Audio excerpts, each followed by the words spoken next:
Alright, welcome back to another episode of Fantasy with Man McMahon. Today, we are going to be looking at Fantasy Premier League Game Week 10.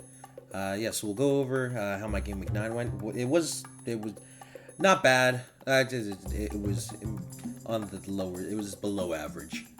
So not great. But I've definitely had worse weeks, but yeah, it was not a good week. We'll talk about how we're adjusting for Game Week 10. Not a whole lot of changes in terms of what we're rocking with, but yeah, this one I'm not entirely certain of how I'm gonna play it, but yeah, I guess we'll find out. And who knows, I might even change my mind before, like in the next day before the deadline is up. But yeah, enough waffle. Let's get into this week's episode. Alright, so let's get started by taking a look at my Game Week 9 squad and how they performed. As I mentioned, not great. Could have been better, but also could have been a lot worse. So throw the team up on screen now, and as per usual, we'll move from back to front.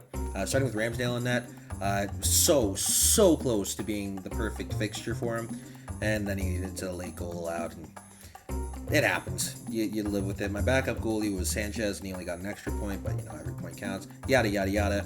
Unfortunate, but what can you do? The defense. So originally my starting back line was Alonso, Asby, and Laporte. Alonso and Asby got no time whatsoever, so Livramento and Jansen subbed in. So yeah, throw the auto subs in now, as you can see. Alonso, Asby subbed out, Livramento, Jansen in. Livramento had a great week, so thankfully he saved my bacon. Jansen wasn't great, but one point is better than no points. Laporte, a late penalty allowed. I can't do anything about that. That's tough. It happened. So the midfield was okay. The glaring error that I made was I had too much faith in Kai Havertz.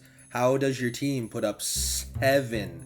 Count them: 1, 2, 3, 4, 5, 6, 7 goals, and you get nothing? No goals, no how? How have you managed that? Thankfully, I still had Salah in my team. It's not like I disregarded him completely, but would have been nice to have captained him, but oh well. Son was a bit disappointing. I expected way more from Tottenham against West Ham, but hey, that happens. Thankfully, Antonio showed up at least. Rafinha didn't even get to the 60-minute mark before he pulled up with an injury. That was tough. And then Bernardo got his assist. I'm happy with that. And Adam Armstrong literally played 1 minute in the game, and it was worth 1 point. So you know what? I'll take it. I will take it. So yeah, we have automatic substitution. I'll also show you the scoreboard. And as you can see, I totaled 61 points. Obviously, there's a -4 deduction for my 2 transfers. Not great. Could have done better. Should have done better. Played it risky. I got bit. That happens. We move. Alright, so now that we've addressed the lowercase L that was Game Week 9, let's talk about Game Week 10. We'll start with my transfers. Largely, we're keeping the squad the same.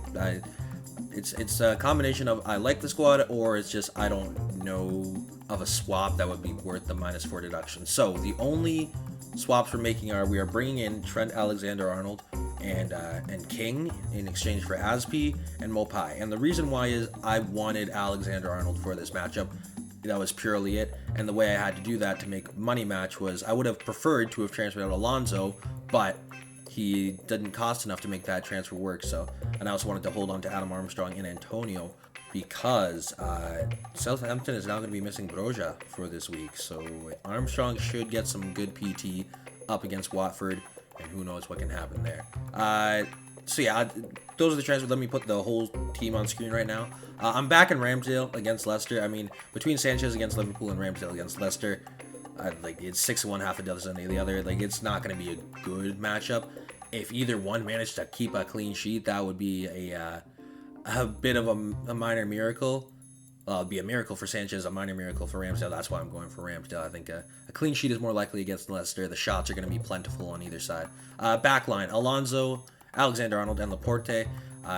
Not entirely I'd say 20% confidence that Alonso plays against Newcastle. Who knows? But we have Livramento and Jansen as available as subs again. The old reliables. It's just a case of if Alonso and Laporte do play, it's going to be great hauls, or should be great hauls, because Newcastle and Crystal Palace are not going to be up to the challenge of Chelsea and Man City. But if those two don't play, we have Livramento, we have Jansen, we have the other options. Moving to the midfield, we have Son, Salah, Havertz, Bernardo, and Rafinha. So Son, it's up against Manchester United, so That's just become everybody's feasting grounds for the past while. Salah, don't need to explain it. Obviously, I'm going to have a captain. I have learned my lesson. I don't think Salah's going to not be... Like, unless he is not playing in the game week, I think Salah is going to be my captain for the rest of the year. Like, it would take something pretty heavy for me to lose faith in this Egyptian god. Havertz up against Newcastle should be a good week, but against Norwich, that should have been a good week. It's also a case of, I don't think there was a way for me to justify a transfer to get Havertz out of my squad. Bernardo, he's been decent. He's relatively cheap considering, like, he's very consistent in his production. Rafinha, it's a bit of a question mark. Bielsa says he's going to play. Like, there is no reason for him to expect him to not play. But, you know, obviously he's still flagged, so you never know. But I think he should play. And if he doesn't play, I've got King on my bench, and honestly, I think he'd be a pretty decent sub. Up front, we got Armstrong, we got Antonio. Like, I already kind of went into my logic behind Armstrong. It's just a case of, will he actually get the PT? Like, he was one of my ones to watch out for in my fixture analysis, but he's just not getting the playing time I think he should get. But hey, I'm not the manager, and who knows, with Broja, maybe Armstrong, it's his time to shine. Antonio's going up against Villa. That could be hit or miss. Like, it could, like, I could see him putting up a hat trick, and I can see him getting blanked. Like, it could go any way for Antonio. But yeah, that's the squad. In terms of, like, I think there's a chance where I have to use all three of my subs, but all three of my subs are decent. But if I had to put money, I'd say Alonso, Laporte, and Rafinha are the most likely to not play this week. But I guess we'll find out. Yeah, beyond that, I don't know. It's just, I'm hoping Rafinha plays, but I'm also worried that it's going to be a situation of, oh, he plays 45 minutes and then he gets subbed off. So it's just a question of how impactful can he be in those first 45 minutes. But yeah, this is a squad. I like how it looks. Hopefully it's a better result than last week. But I have faith. I have Captain Salah. Can't go wrong with that. Like, I don't think there's a way that I could change the squad and I could say, yes, I think this would be better and justify the extra transfer costs. So we're sticking with this. My team, my transfers. Hopefully it's my time to finally get back on track. Alright, so that does it for me for this episode of Fantasy Premier League. If you enjoyed it, feel free to leave a like, comment, subscribe, all that good stuff. Hopefully, I was able to help you out with your team and strategy a little bit. You never know. Sometimes I can be helpful. It's wild. In terms of what's upcoming this week, yeah, on Sunday I will most likely be releasing my Match Day 4 video for Fantasy UCL.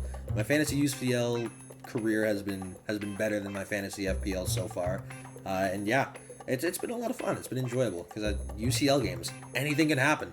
It's wild. But yeah, Match Day 4, obviously it's the same matchups as Match Day 3, but just it swaps between home and away, so that could be some interesting games there. I'm looking forward to it. So yeah, be on the lookout for that. Probably Sunday, Monday, and then yeah, I'll be back for game week 11 next week before the next international break. But hopefully, yeah, I was able to help you out a little bit with your team, and hopefully you enjoyed it. And hopefully, if your fantasy team doesn't do well this week, I hope you enjoy the game, because they should be some pretty good matchups. Should get some good entertainment out of this weekend of Premier League. Anyway, that's it for me. I'll see you next time. Peace.